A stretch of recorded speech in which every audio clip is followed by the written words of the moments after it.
Y'all, I know I'm like dork level 1000 right now. It really is divinely, everything, it really is divinely orchestrated. I mean, like, in general, I think people's lives are, but like this journey, because I still don't know. I've never gotten like need to shave.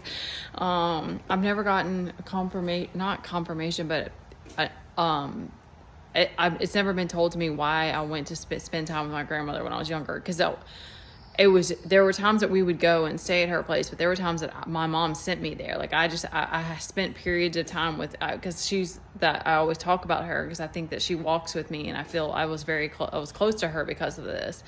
But she showed me another side. Well, she was a grandmother, but like to me, still that maternal, like another side of motherhood. Like she would sing to me at night and like spoiled me. Like it just, but was like, she would teach me things too. She would teach me about being a woman and like these different things that stuck with me.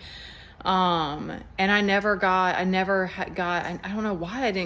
know why I don't remember what that was about, but it showed, but I feel like that changed my journey because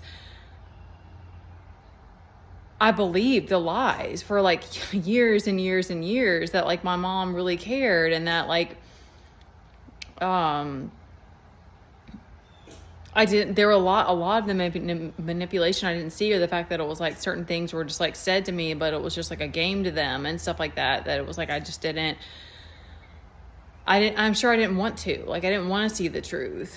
Because it's like, I see now too, how it's like the dynamic was so different with my brother and sister too, because I always remember my brother being very to himself and very like avoidant, and my mom was like applauded him for that. Like she thought it was like, not that it's bad, but she just was like, thought like he was just like his own little kid, and like he didn't need more attention, when it was like something happened, and that's why he was like that. And because that's not normal for any kid, I don't think, to not want like affection from your parents.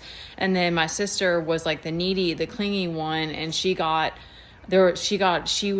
always come home and talk to my mom, and I remember that kind of like me kind of taking the back burner and just like accepting that, and that was a lot of me like internalizing that not being seen and heard, which is kind of goes together with the healing and like bringing your inner child back and stuff like that. But you see how the dynamics played out to like, this was the journey that you're supposed to be on. And I don't know, it's interesting because it's like, maybe it's truly like there's only so many people that wake up in this lifetime, because you have to have like, to me it makes sense of like, you have to have these dynamics when you're a kid, because that changed my perspective of the world. Like, and then again, I was blind to a lot of stuff until I awakened, but like that gave me a knowing that there's love. That gave me a knowing, it helped me to understand unconditional love. And because I only ever got manipulation and breadcrumbs from my parents, like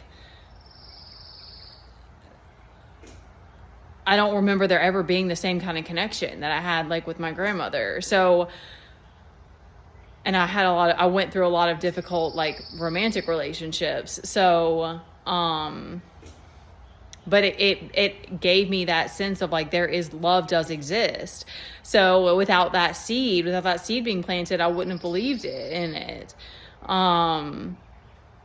So it's wild. It's like, you just start to see how it's like, cause like, it's a burden carrying truth every day and continuing to face your shadow is exhaustive in its own way. And you have to keep focusing on your own journey and accepting that like all these other people are not meant to awaken in this lifetime, so they're not coming with you, and they'll have another time. And so that's just wild, because their ego is too, that what helps me is like, you can't save people, you can't wake them up.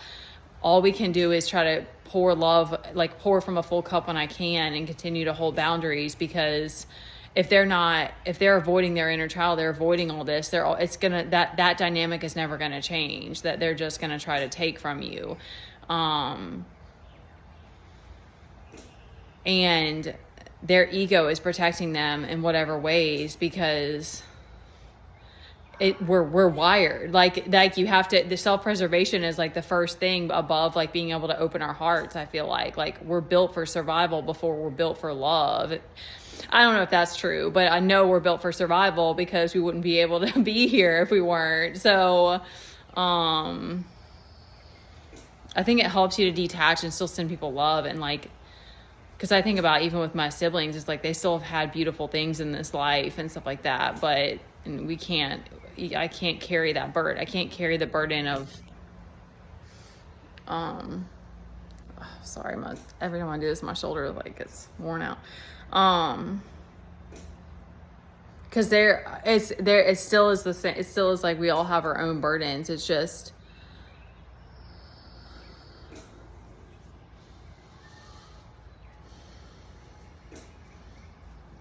I don't know. It's like I can't fully understand, because it's like